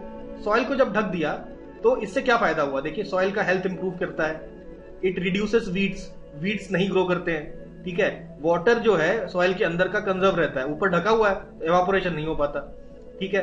तो इसमें देखिए ऑर्गेनिक मटेरियल भी यूज करते हैं हम लोग, जैसे कि आपका वुड का बार्क, आपका वुड चिप्स, आपकी पत्तियां, स्ट्रॉ, हे, कंपोस्ट, पीट, सॉडस्ट, एनिमल मैन्योर, गोबर वगैरह डाल सकते हैं ऊपर, ठीक है। इसके अलावा सिंथेटिक मटेरियल भी डालते हैं, जैसे कि paper, polythene, aluminium, sheet foils, asphalt spray, emulsions. तो ये सब सिंथेटिक मटेरियल भी डाल सकते हैं। कुल मिला के आपको कवर करना है सॉइल को, तो इसको बोलते हैं मल्चिंग। तो बैम्बू के ग्रोथ में मल्चिंग का भी हम लोग इस्तेमाल करते हैं। इसके अलावा बैम्बू ग्रोथ में हम लोग सॉइल माउंटिंग का भी इस्तेमाल करते हैं। सॉइल माउंटिंग क्या होता है, देखिए यहाँ से हमने सॉइल खोदा और खोद के देखिए यहाँ पे ऊपर बना दिया और यहीं पे हम प्लांट ग्रो कर रहे हैं। इसी माउंट पे हम लोग प्लांट ग्रो कर रहे हैं। तो इससे क्या होगा, सनलाइट भी इसको प्रॉपर मिलेगी, दूसरे प्लांट से कोई कंपटीशन नहीं होगा, ठीक है। और रूट्स को हम लोग जैसे यहाँ पे पानी भर दिया और तो जैसे ये वाला गड्ढा किया हमने, यहाँ पे है ये जो रूट्स हैं यहाँ पे हम लोग पानी भर देते हैं, तो रूट्स जो कि यहाँ पे पानी वो ले लेगा, तो रूट्स को जमीन के ज्यादा अंदर जाने की जरूरत नहीं पड़ेगी, ठीक है। तो ये होता है soil mounting, it's a practice of creating a raised bed. Raised bed है ना, थोड़ा ऊंचाई कर दिया हमने, मिट्टी भर दिया इसमें। और for growing plants and seeds by piling soil, soil का पाइल बना के हम लोग जब हम लोग खेती करते हैं इसको बोलते हैं सॉइल माउंटिंग। तो बैम्बू की ग्रोथ में भी सॉइल माउंटिंग का इस्तेमाल हम लोग करते हैं। फिर बात करते हैं, देखिए बैम्बू में का पेस्ट कंट्रोल कैसे करते हैं। तो इसमें देखिए माइट्स, आपका मीटी बग्स, ये सब छोड़ देते हैं, मतलब कुछ ऐसे ऑर्गेनिजम्स हैं जो आपके पेस्ट को ऑटोमेटिक खत्म कर देगा। अच्छा, अब एप्लीकेशन। तो देखिए बैम्बू का इस्तेमाल हम लोग फ्लोरिंग में करते हैं, पल्प का इस्तेमाल करते हैं, बैम्बू पल्प का यूज होता है इंडस्ट्री में, पेपर बनाने में यूज करते हैं, प्लाईवुड बनाने में इस्तेमाल करते हैं। तो ये सब एप्लीकेशन हो गया। तो आपके इंडस्ट्रियल जो बैम्बू है, जो इंडस्ट्री में जो बैम्बू यूज करते हैं, उसका मार्केट शेयर करीबन 35% का मार्केट शेयर है और भी ग्रो हो रहा है। तो देखिए बैम्बू का डिमांड बढ़ रहा है, तो एंटरप्रेन्योर्स आपका बैम्बू में फोकस कर सकते हैं बैम्बू ग्रो करने के लिए। तो फर्नीचर में तो यूज होता ही है खैर। इसके अलावा देखिए हार्वेस्ट करना होता है, तो बैम्बू लगाने के बाद 4 से 5 साल तक आपको छोड़ना पड़ेगा। उसके बाद जो बैम्बू है उसको हम लोग फर्नीचर और ऐसे किसी काम में यूज कर सकते हैं जो स्ट्रक्चरल है, यानी जिसमें वेट ज्यादा लेना है। लेकिन 2 से 3 साल में भी इसका हार्वेस्ट कर सकते हैं अगर हम लोग नॉन स्ट्रक्चरल यूज कर रहे हैं। जैसे कि पेपर बनाने के लिए, पेपर बनाने के लिए आपको 4 से 5 साल का इंतजार नहीं करना पड़ेगा, 2 से 3 साल में आप निकाल लीजिए, क्योंकि ये नॉन स्ट्रक्चरल यूज है, उसमें कोई फोर्स नहीं आएगा। ठीक है, जहां पे भी बैम्बू को फोर्स लेने की जरूरत है, जैसे आपका फर्नीचर बनाने में, तो वो आपका 4 से 5 साल के बाद हार्वेस्ट करके फिर आप फर्नीचर बनाइए, प्लाईवुड बनाइए, जहां उसे फोर्स लेना है। तो स्ट्रक्चरल यूज के लिए यूज करना है तो 4 से 5 साल वेट करिए, नॉन स्ट्रक्चरल यूज के लिए हमें 2 से 3 साल वेट करने की जरूरत पड़ती है। तो देखिए बैम्बू का ग्रो करेंगे तो भाई सस्टेनेबल डेवलपमेंट होगा, इकोनॉमिक ग्रोथ होगा लोगों का, क्योंकि डिमांड बढ़ रहा है। और लेकिन स्पेसिफिक नॉलेज रिक्वायरमेंट है, तो ट्रेनिंग की आवश्यकता होगी। तो ये बात कर ली हम लोगों ने ऑन बैम्बू कल्टीवेशन। देखिए बैम्बू कल्म देखने क्या होता है, इसको बोलते हैं बैम्बू के स्टेम्स को बोलते हैं बैम्बू कल्म, CULM, ये टर्म यूज करते हैं बैम्बू कल्म। तो ये बैम्बू है, इसका ये देखिए बीच में गांठ पड़ी होती है, तो ये गांठ को बोलते हैं नोड्स, नोड के बीच के स्पेस को बोलते हैं हम लोग इंटर नोड्स। ठीक है, ये यहाँ से ब्रांच निकलता है, तो ये सब चीज है। Bamboo culm is a woody stem that grows in a branching clusters from a thick rhizome. The culms are typically hollow between the rings. तो इसके अंदर हॉलो होता है, देखिए ये आपका बीच में जो है आपका हॉलो होता है। जैसे गन्ने में भी ऐसा देखेंगे ना, नोड्स और इंटर नोड्स होते हैं, गन्ने में आपका फ्लैशी होता है, लेकिन बैम्बू बीच से आपका हॉलो होता है। ठीक है, ये बात होगी व्हाट आर बैम्बू कल्म्स। चलिए अब हम लोग बात करते हैं अगले टॉपिक पे, बात करेंगे हम लोग मशरूम कल्टीवेशन। देखिए बैम्बू कल्टीवेशन यहाँ पे देखिए कंप्लीट कर लिया। अब हम लोग आएंगे देखिए मशरूम कल्टीवेशन के ऊपर बात करते हैं। अगर हम बात करें मशरूम कल्टीवेशन की, तो पूरे वर्ल्ड में 58 मिलियन टन आपका मशरूम उगाया जाता है। 2021 का डेटा है ये। तो इसमें से इंडिया का कितना है, तो इंडिया में आपका 0.28 मिलियन टन ही उगाया जाता है एनुअली। तो देखिए स्कोप कितना ज्यादा है, मार्केट शेयर बहुत कम कैप्चर किया है इंडिया ने, तो अभी और ग्रो कर सकते हैं हम लोग मशरूम में। तो मेनली कौन सा मशरूम उगाया जाता है, तो बटन मशरूम। ठीक है, बटन मशरूम सबसे ज्यादा उगाया जाता है, लेकिन सबसे ज्यादा हाई प्राइस जो मशरूम के होते हैं वो है मोरकेला और कॉर्डिसेप्स। तो ये आपके मशरूम जो काफी ज्यादा महंगे होते हैं। तो ये सब आपके मशरूम्स उगा के काफी सारे एंटरप्रेन्योर्स ने काफी पैसा कमाया है अपने लिए और देश के लिए। उसमें देखिए डॉक्टर संगम कुराडे जी हैं, जो कुराडे मशरूम्स के मालिक हैं। तो और बाजवा मशरूम्स कुरुक्षेत्र में काफी फेमस है। ये तो कुछ एग्जांपल्स हो गए एंटरप्रेन्योर्स की, जो साबित करते हैं कि मशरूम कल्टीवेशन एक ल्यूक्रेटिव बिजनेस हो सकता है। अब देखिए मशरूम कल्टीवेशन उगाते कैसे, उगाना बड़ा आसान है। देखिए आपके एग्रीकल्चर के जो वेस्ट होते हैं, इंडस्ट्रियल वेस्ट होते हैं, फॉरेस्ट्री के वेस्ट होते हैं, ठीक है, या हाउस होल्ड हम लोग जो वेस्ट करते हैं, ये सारे वेस्ट प्रोडक्ट्स का इस्तेमाल करके आपका मशरूम उगाया जा सकता है। यानी कि कोई भी एक्स्ट्रा खर्चा नहीं करना, बहुत ही कम इंफ्रास्ट्रक्चर की जरूरत होती है, कोई भी लागत की जरूरत नहीं होती है। तो आप देखिए हाउस होल्ड वेस्ट अगर आपके घर में जमा है, तो उस हाउस होल्ड वेस्ट से अपने घर में आप मशरूम उगा सकते हैं। ठीक है, तो यहाँ पे एक डेटा देखिए 615 million ton of crop residue, मतलब आपका अनाज उगाने के बाद कुछ रेसिड्यू बच जाता है, वो होता है क्रॉप रेसिड्यू। तो 650 मिलियन टन आपके क्रॉप रेसिड्यू में से केवल 0.3% का इस्तेमाल ही मशरूम प्रोडक्शन के लिए किया जाता है। तो हम देख सकते हैं कि कितना स्कोप है भाई, इतना सारा आपका क्रॉप रेसिड्यू जो बेकार हो जाता है, इसका इस्तेमाल कर सकते हैं हम लोग मशरूम को ग्रो करने के लिए। नेक्स्ट बात करते हैं, देखिए मशरूम ग्रो तो हमने कैसे करते हैं हमने समझा, तो मशरूम के फायदे देख लेते हैं। देखिए उसमें न्यूट्रिशन रिच है, प्रोटीन्स भी है, विटामिन भी है, मिनरल्स भी है, सेहत के लिए अच्छा होता है, मेडिसिनल पर्पज से भी यूज किया जाता है और आपका मेमोरी लॉस में भी काफी हेल्प करता है। ठीक है, तो ये तो बात हो गई उसके न्यूट्रिशन की, as a food, as a medicine उसके क्या फायदे हैं। लेकिन फूड से अलग भी उसके कुछ फायदे हैं। इसमें बात करते हैं हम लोग फंगल माइसीलियम की। तो अगले साइड में देखते हैं इसको। देखिए ये है फंगल माइसीलियम, ये मशरूम है, मशरूम के नीचे जो रूट्स है ना, इसको बोलते हैं माइसीलियम। यहाँ पे फिगर देख सकते हैं आप, एक्चुअल में ये आपका मशरूम जो है उसकी रूट्स है माइसीलियम, धागे जैसे होते हैं। और ये जो धागे जैसे माइसीलियम है, ये इसकी जो स्ट्रेंथ होती है काफी ज्यादा हाई होती है। तो ये जो आपके रूट्स हैं, इनसे हम लोग फैशन आइटम्स बना सकते हैं, जैसे कि टोपियां, कैप्स, बैग्स बना सकते हैं, शूज बना सकते हैं। ठीक है, उसका एक प्रोसेस होता है। तो इन धागों को, इन रेशों को निकाल के आप आपके फैशन आइटम्स बना सकते हैं। एज ए लेदर सब्स्टिट्यूट भी यूज कर सकते हैं, जैसे लेदर बैग्स वगैरह का यूज करते हैं ना हम लोग, अब हम लोग कहेंगे मशरूम से बने हुए बैग्स यूज करेंगे, ठीक है। पेपर बनाने में यूज करता है, पैकेजिंग मटेरियल, बिल्डिंग मटेरियल में इसका इस्तेमाल है, टेक्सटाइल कपड़े बन सकते हैं इसके, ठीक है। तो यहाँ पे हमने देखा इसके कई सारे काम है। व्हाट इज मशरूम माइसीलियम और इसके क्या क्या यूजेस हैं तो देखा हमने। तो मशरूम के फायदे, आप खाने में इस्तेमाल करिए, और नॉन फूड भी इसका काफी ज्यादा यूज होता है। तो कुछ कंक्लूजन देख लेते हैं। देखिए, ऐसा हो सकता है कि आप लोग जो एग्रीकल्चर कर रहे हैं, जो फार्मर्स एक फार्म में कुछ एग्रीकल्चर करती है, तो साइड बाय साइड इसके जो क्रॉप रेसिड्यू बच जाते हैं उसका इस्तेमाल से ये लोग मशरूम भी ग्रो कर लें, तो इंटीग्रेट कर लें एग्रीकल्चर के साथ। तो दो काम होंगे यहाँ पे। पहली बात तो इनकम बढ़ेगी, जो मशरूम आप ग्रो कर रहे हैं उसको बेच के पैसा कमाइए, और आपके जो एग्रीकल्चर रेसिड्यू जो कि वेस्ट हो जाएंगे इसका इस्तेमाल करें, इसको रिसाइकिल कर सकते हैं ना। तो इसी आपका एग्रीकल्चर रेसिड्यू, वेस्ट रेसिड्यू से हम लोग मशरूम जनरेट कर रहे हैं, तो इसका भी रिसाइकलिंग हो गई। चलिए, तो अगर मशरूम पे फोकस करेंगे तो ऑब्वियसली ये न्यूट्रिएंट रिच हमें पता है, तो फूड सिक्योरिटी में कंट्री के काफी योगदान देगा। और दूसरी बात यह है कि टेक्सटाइल जो हमने देखा ना, टेक्सटाइल कपड़े वपड़े बनाने के काम आता है। तो वैसे नॉर्मली तो आपको पेट्रोलियम प्रोडक्ट का इस्तेमाल करते हैं हम लोग बनाने के लिए टेक्सटाइल।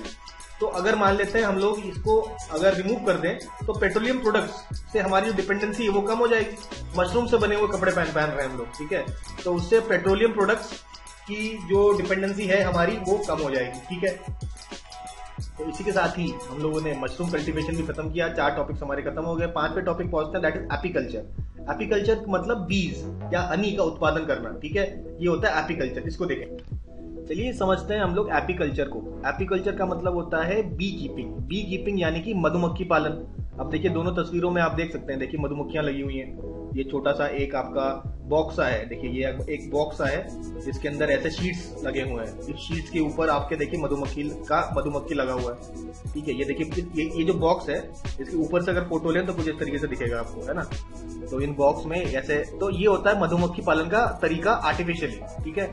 वैसे तो नॉर्मली नेचुरली आप देख सकते हैं मधुमक्खी के छत्ते लगे होते हैं, आपके कहीं भी आप देख सकते हैं ना, छत्ते लगे होते हैं मधुमक्खी के। तो ये आपका नेचुरल तरीका है, ये आपका आर्टिफिशियल तरीका है। और इस आर्टिफिशियल तरीके से जब हम लोग आपका बी कीपिंग करते हैं, इसको कहते हैं, अच्छा आर्टिफिशियल तरीका है, इसको बी कीपिंग बोला जाता है, ठीक है। बी कीपिंग वैसे बहुत पुराना आपका ट्रेडिशन है, इंडिया में बहुत पहले से बी कीपिंग चलता आ रहा है। और बायोडाइवर्सिटी के लिए अच्छा है। क्यों अच्छा है? क्योंकि ये जो बीज है, ये बीज आपके पॉलिनेशन में हेल्प करते हैं। पॉलिनेशन में हेल्प करते हैं तो ये आपका एनवायरनमेंट के लिए काफी ज्यादा इंपॉर्टेंट होता है, ठीक है। तो इनका ग्रोथ करना आप हमारे एनवायरनमेंट के लिए भी लाभदायक होता है। नेक्स्ट बात करते हैं हम लोग, और कुछ डेटा की बात कर लेते हैं। देखिए हनी प्रोडक्शन एनुअली इंडिया में अबाउट 1.2 मेट्रिक टन का होता है। बात करते हैं हम लोग एक्सपोर्ट्स की, तो 1622 करोड़ का आपका एक्सपोर्ट होता है हनी का। तो इतना करोड़ इंडिया कमाती है एक्सपोर्ट से, ठीक है। और ये जो हनी का बी कीपिंग है, इसको बोलते हैं हम लोग स्वीट रेवोल्यूशन, क्योंकि निकलता है शहद होता है मीठा, तो वहां से आ गया हमारा स्वीट रेवोल्यूशन। तो अब बी कीपिंग में इंडिया बनना चाहता है आत्मनिर्भर, तो ये आत्मनिर्भर भारत का हिस्सा भी है, आत्मनिर्भर भारत अभियान का हिस्सा है। तो 500 करोड़ रुपए दिए गए हैं किसको? National bee keeping and honey mission, ठीक है। तो ये आपका जो मिशन है, ये आपका बी कीपिंग को बढ़ावा देने के लिए है। 3 साल का मिशन है ये आपका 2021 टू 2022-23, ठीक है, 3 साल का है ये, है ना। और किसके द्वारा आपका ये नोडल एजेंसी क्या है? ये जो ये national bee keeping and honey mission के लिए जो नोडल एजेंसी है वो है NBB, यानी कि नेशनल बी बोर्ड, ठीक है। ये समझ में आया कि भाई व्हाट इज स्वीट रेवोल्यूशन। अब देखिए बी कीपिंग में कई सारे इक्विपमेंट्स लगते हैं आपको, ठीक है। कुछ तो आपने पुराने पिक्चर में देखा था, जैसे बी हाइव्स लगेगा, आपके फाउंडेशन शीट्स होते हैं, फाउंडेशन शीट्स लगते हैं। इसके अलावा बी बॉक्स होता है। उसके बाद हनी को एक्सट्रैक्ट करने के लिए हनी एक्सट्रैक्टर होता है, और आपके हनी प्रोसेसिंग प्लांट्स भी की जरूरत होती है, ठीक है।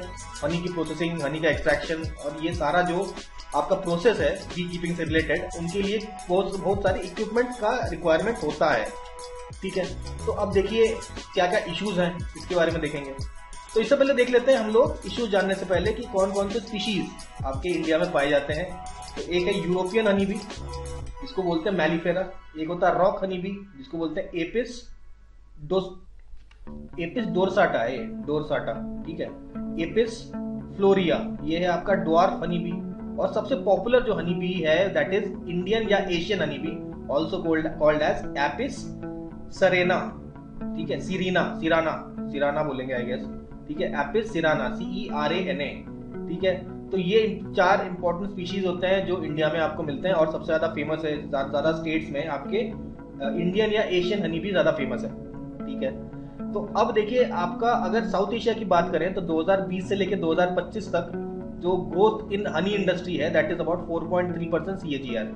और अगर इंडिया, CAGR का मतलब होता है हर साल, सालाना कितना हो गया, मतलब किसी साल में 2%, किसी साल में 5%, किसी साल में 7%। तो आपसे बोला जाएगा कि इसका CAGR बताइए, तो अगर मैं कहूँ कि इट इज अराउंड 4.4% CAGR, मतलब इतना आपका जो ये अलग अलग ग्रोथ रेट अलग अलग साल के हैं, तो दैट इज इक्विवेलेंट टू सालाना अगर 4.4% ग्रो करे तो इसके इक्विवेलेंट है। तो ये होता है CAGR। आई होप ये पता होगा आपको। तो ये एक एग्जाम्पल लिया है, मतलब ठीक है ये गलत भी हो सकता है मेरा, लेकिन एग्जाम्पल के तौर पर बताने की कोशिश की। तो CAGR कितना है आपका इंडस्ट्री का? तो इंडिया में देखिए 12% CAGR से ग्रो कर रहा है बाय 2024, ठीक है। तो ये 2021-20 से 2024 तक की बात करें तो आपका 12% CAGR से ग्रो कर रहा है। चलिए अब क्या क्या इश्यूज हैं। तो पहले बात तो इसको मैनेज करना थोड़ा सा आपका डिफिकल्ट काम होता है, मैनेजमेंट इसका काफी इंपॉर्टेंट है। इसके अलावा आपका हनी बॉक्सेस जहाँ पे ये आपका बी कीपिंग होता है इन बॉक्सेस की मदद से, ये इसकी कमी होती है कभी कभी, ठीक है। इसके अलावा आपका मार्केटिंग, हनी की जो मार्केटिंग है उसकी फैसिलिटीज की कुछ कमी है, तो इन सब कमियों पे काम करने की जरूरत है, ठीक है। अब देखिए, अब प्रोस्पेक्ट्स इंडिया का काफी ज्यादा अच्छा है, क्योंकि देखिए इंडिया में आपका बहुत सारे फ्लावर्स हैं, फ्लोरल रिसोर्सेज हैं, तो इन फ्लावर्स से ही तो बी आपका एक्सट्रैक्ट करता है नेक्टर, ठीक है। तो बहुत सारे फ्लावर्स के रिसोर्सेज हैं, फ्लोरल रिसोर्सेज इंडिया में ज्यादा है, तो बी कीपिंग में कोई समस्या नहीं आनी चाहिए। और आपके जो 5 सबसे ज्यादा इंपॉर्टेंट कम्युनिटीज है आपके किसके, बी कम्युनिटीज, वो इंडिया में ही पाई जाती है। तो आपको बीज की समस्या नहीं है, बीज को चाहिए फूलों की भी समस्या नहीं है, तो भाई हनी की समस्या होनी नहीं चाहिए। तो एबंडेंट हनी प्रोड्यूस हम लोग कर सकते हैं इंडिया में, ठीक है। और इंडिया वैसे भी आपका एग्रेरियन इकोनॉमी है, ठीक है, एग्रीकल्चर इकोनॉमी ज्यादा है, तो एग्रेरियन इकोनॉमी में हनी का जो प्रोडक्शन है वो अच्छा हो सकता है, क्योंकि एग्रीकल्चर है तो आपके बीज को अलग अलग फूल मिलते रहेंगे, ठीक है, और वो अलग अलग फूलों में जाकर नेक्टर निकालता रहेगा, तो कोई उसे दिक्कत नहीं आएगी। दूसरी बात, इंडस्ट्रियल डिमांड ज्यादा है, ठीक है। आजकल हम लोग जानते हैं हनी का काफी ज्यादा जो मेडिसिनल बेनिफिट्स हैं, उसके कारण आयुर्वेदा में इसका काफी इंपॉर्टेंस है, तो फार्मा सेक्टर में भी इसकी डिमांड बढ़ रही है, तो industrial demand is going for Honey. और डोमेस्टिक डिमांड भी ज्यादा है, क्योंकि लोग जानते हैं कि भाई हनी के काफी हेल्थ बेनिफिट्स हैं, तो डोमेस्टिक कंजम्पशन में भी इसका इस्तेमाल कर रहे हैं, ठीक है।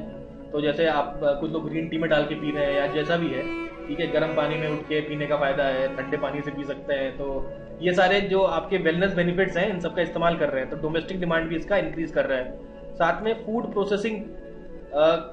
प्रोसेसिंग भी इसकी की जा सकती है। तो ये सारे प्रोस्पेक्ट्स हैं हनी के, ठीक है। अच्छा, एप्लीकेशन कौन कौन चीजें मिलती है, जैसे बी कीपिंग से क्या क्या मिलता है हनी के अलावा? हनी तो पता ही है हमें, हनी के अलावा आपका एक होता है प्रोपोलिस, इसका भी इस्तेमाल किया जाता है। एक्चुअली ये इसको कहते हैं बी ग्लू, ठीक है। अभी अगले आपके पिक्चर में हम देखेंगे इसको, ठीक है। तो हनी भी ये जो प्रोपोलिस का इस्तेमाल करती है seal cracks in the hive, उनके जो बी हाइव है उनके अगर कोई क्रैक्स आ गया तो ये प्रोपोलिस या बी ग्लू का इस्तेमाल होता है। और इसमें देखिए एंटी माइक्रोबियल प्रॉपर्टी भी है, तो मेडिसिनल वैल्यू भी हो गया इसका। तो प्रोपोलिस देखते हैं, तो ये है आपका प्रोपोलिस, ये जो देख रहे हैं ना, दिस इज प्रोपोलिस, ये आपका प्रोपोलिस है, ये आपका हनी बी से, सॉरी ये जो बी कीपिंग में आपको ये प्रोड्यूस मिलता है, ठीक है। फिर बात करते हैं हम लोग यहाँ पे बी वैक्स की। तो बी वैक्स का इस्तेमाल आपका कैंडल मेकिंग में किया जाता है, कैंडल मेकिंग इंडस्ट्री में। तो यहाँ देख सकते हैं आप, ये है बी वैक्स, ठीक है, ये होता है बी वैक्स, कैंडल्स बनाने का काम आता है। नेक्स्ट बात करते हैं बी का जो वेनम है ना, जैसे आपका जो हनी बी है, मधुमक्खी आपको अगर डंक मार ले तो काफी दिक्कत हो जाती है, तो वही जो वेनम है आपका हनी बी का, वो एक केमिकल इंडस्ट्री में इसका यूज है।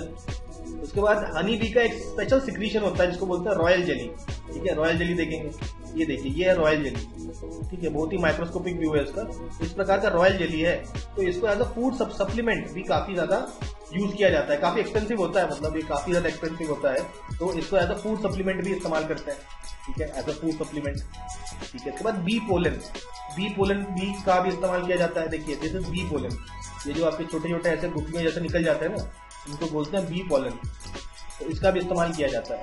तो हम लोग देख सकते हैं कि हनी बी के अलग अलग यूज हैं, एप्लीकेशंस हैं। इसके अलावा obviously food and beverage industry में, एग्रीकल्चर, न्यूट्रिशन, कॉस्मेटिक्स या केमिकल्स के रूप में भी इसका इस्तेमाल किया जा सकता है। मतलब स्किन केयर और कॉस्मेटिक्स के लिए इसका इस्तेमाल किया जाता है। न्यूट्रिशन के लिए तो आपको पता ही है, केमिकल इंडस्ट्री में भी इसका इस्तेमाल है, ठीक है। तो एग्रीकल्चर में भी इसका इस्तेमाल है। भाई अगर एग्रीकल्चर में क्या चाहिए, पॉलिनेशन, तो पॉलिनेशन करने के लिए आपके हनी बीज इंपॉर्टेंट हो जाते हैं। तो एग्रीकल्चरल डेवलपमेंट के लिए भी हनी बीज इंपॉर्टेंट है, ठीक है। फूड एंड बेवरेज का तो हमें पता ही है, ठीक है, ये हमने देख लिया सब। अब बात करते हैं हम लोग, देखिए हनी के फायदे, बहुत सारे फायदे हैं। देखिए आपका जो खून है उसको साफ करता है। इसके अलावा कॉस्मेटिक्स के रूप में इसका इस्तेमाल किया जाता है और इससे कई और यूजफुल प्रोडक्ट्स भी बनते हैं। तो दूसरे प्रोडक्ट्स का एज अ रॉ मटेरियल काम करता है। इसके अलावा आपको गले में इन्फेक्शन हो जाए, थ्रोट इन्फेक्शन हो जाए, या आपको कफ एंड कोल्ड हो जाए, सर्दी जुकाम हो जाए, तो हनी का इस्तेमाल करिए। आई डिसऑर्डर है, आंख को तेज करने के लिए भी इसका इस्तेमाल कर सकते हैं। मेमोरी पावर बढ़ाता है हनी खा के, बच्चों का वैसे मेमोरी पावर बढ़ता है, आई गेस बड़े खाएंगे तो उनका भी बढ़ना चाहिए, जो भी है। ब्लड प्रेशर कंट्रोल में रहता है, ठीक है। हनी को अगर बटर के साथ मिला दे तो भाई फीवर के अगेंस्ट भी काम कर सकता है ये। तो ये सब फायदे हैं आपके हनी के, ठीक है। उसके बाद देखिए कंक्लूजन के हिसाब से न्यूट्रिशनल सिक्योरिटी के लिए इंपॉर्टेंट है, भाई न्यूट्रिशनल सिक्योरिटी के लिए इंपॉर्टेंट है ये, और एनवायरनमेंट को प्रोटेक्शन करने के लिए इंपॉर्टेंट है। हमें पता है ना हनी बी का इस्तेमाल पॉलिनेशन में होता है, तो एनवायरनमेंट को प्रोटेक्ट करने में भी इसका इस्तेमाल होगा, इसका फायदा मिलेगा, ठीक है। इनकम और एम्प्लॉयमेंट आपका रूरल एरियाज में आप हनी का बिजनेस करके कुछ पैसा कमा सकते हैं, तो ये एक प्रकार का इनकम और एम्प्लॉयमेंट का सोर्स भी है फॉर रूरल एरियाज। उसके बाद रूरल एरियाज की बात तो करी, लेकिन कुछ बिजनेसमैन लोग भी एंटरप्रेन्योर्स बोल सकते हैं इन्हें, तो उनको जरूरत है कि भाई सस्टेनेबल प्रैक्टिसेस का इस्तेमाल करें, नॉलेज शेयरिंग करें, ठीक है, और इनोवेशन करते रहें इस पर्टिकुलर इंडस्ट्री में। तो ये हो गया कंक्लूजन। इसके साथ ही हम लोगों ने एपीकल्चर का जो टॉपिक है यहाँ पे कंप्लीट कर लिया है।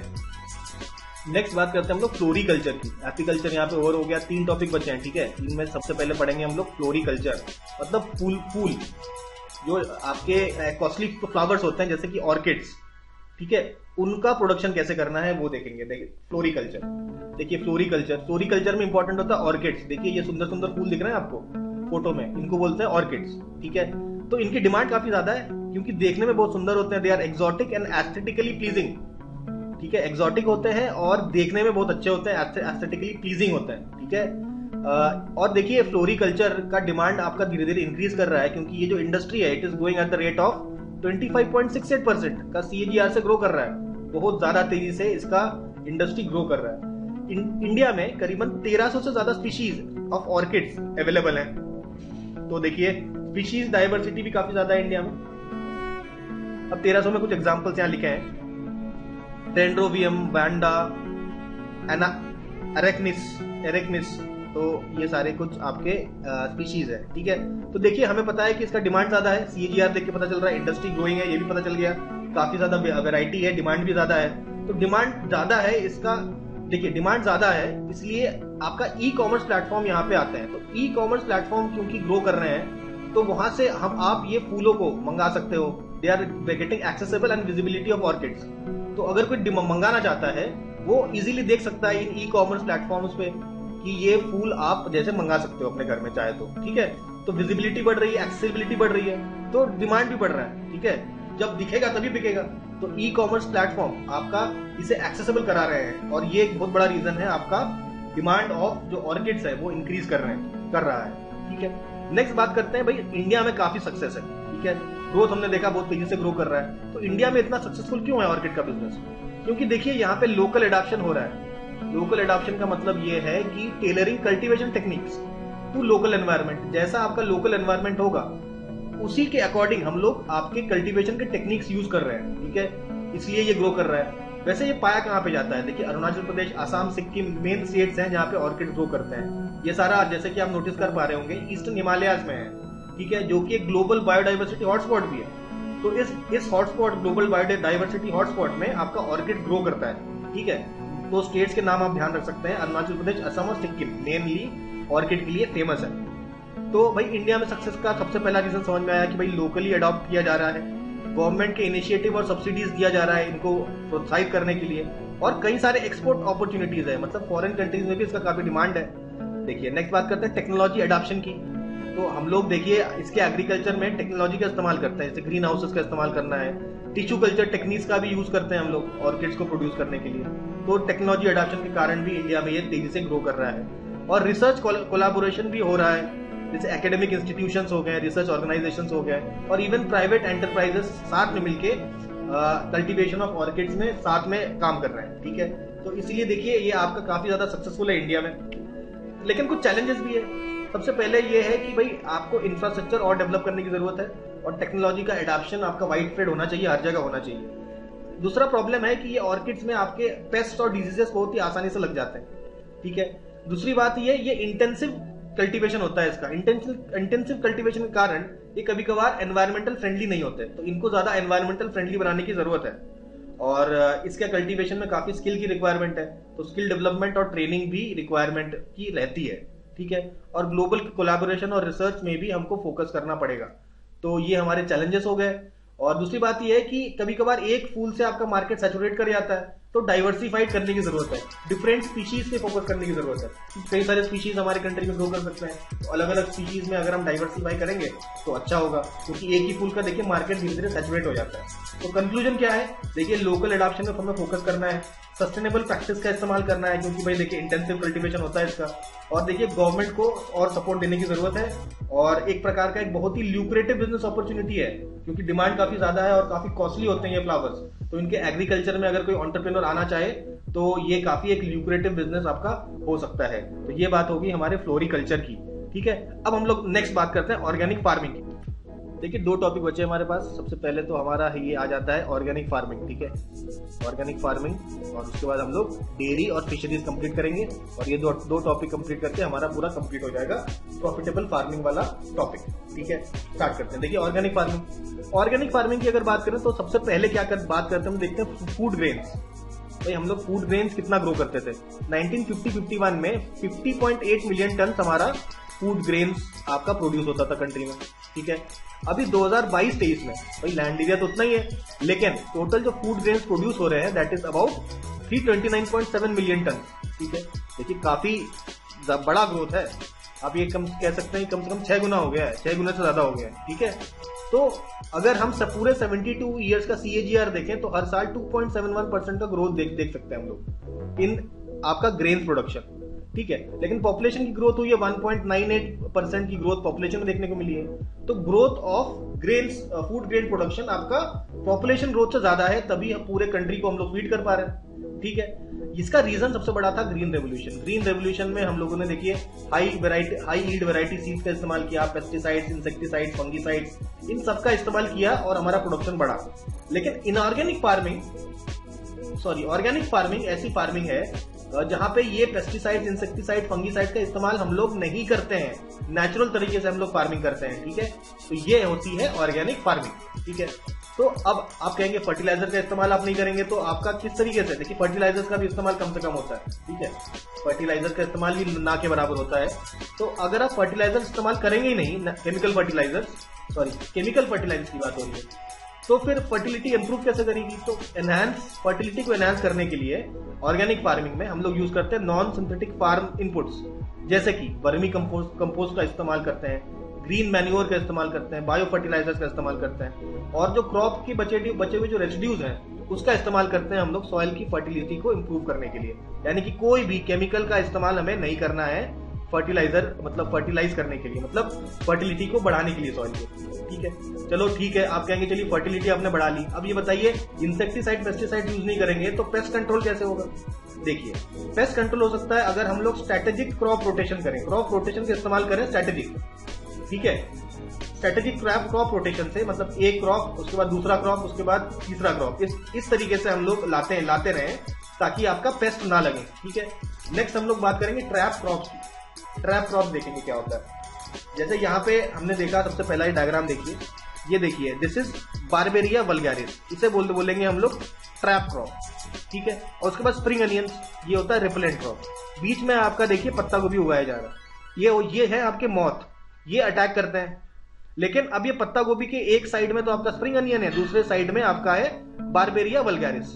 तो ये जो मॉथ्स हैं, इंसेक्ट्स हैं, जो कि आपका कैबेज खाने आने वाले थे, उनको स्प्रिंग स्प्रिंग अनियन से एलर्जी है तो दूर भागते हैं उससे, तो ये दूर चले गए। और यहाँ पे आपका बारबिया वल्गारिस लगा है जो इनको खींचता है, इनको अपनी तरफ खींचता है, तो इसे ही बोलते हैं हम लोग ट्रैप क्रॉप। ठीक है, तो इस प्रकार से यूज करेंगे तो इस प्रकार के जो इंसेक्ट्स हैं वो आपका अटैक नहीं करेंगे हमारे प्लांट में। ठीक है, नेक्स्ट बात करेंगे हम लोग, देखिए बायोपेस्टिसाइड्स का इस्तेमाल करिए आप।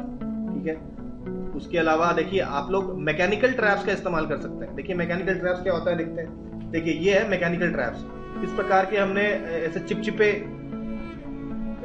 चिपचिपे ऐसे पेपर लगा दिए, इससे क्या होगा, इंसेक्ट जब भी आते हैं इससे चिपक जाते हैं। ठीक है, फिर हिल नहीं सकते। इस तरीके से देखिए लाइट बल्ब का इस्तेमाल करके आपका इंसेक्ट्स को अपने पास बुला के ये ट्रैप कर देते हैं, तो इसको बोलते हैं आपके मैकेनिकल ट्रैप्स। ठीक है, ऐसे और भी कुछ तरीके हैं, इनको बोला जाता है मैकेनिकल ट्रैप्स। तो ट्रैप क्रॉप समझ गए हम लोग, मैकेनिकल ट्रैप समझ गए हम लोग। ये आपका किस लिए होता है, आपका पेस्ट कंट्रोल के लिए। इसके बाद कुछ ऐसे पैथोजेंस होते हैं, बेनिफिशियल पैथोजेंस बोलते हैं इनको। बेनिफिशियल पैथोजेंस होते हैं जो कि अगर हम लोग खेतों में छोड़ दें तो वो आपका जो पेस्ट लगने नहीं देते हैं प्लांट्स में। ठीक है, this called as biological control of pest through beneficial pathogens. ठीक है, पैथोजेंस ऐसे जो कि बेनिफिशियल होते हैं। ठीक है, ऐसे पैथोजेंस को छोड़ देते हैं तो भी कोई आपके डिजीजेस या पेस्ट नहीं लगता।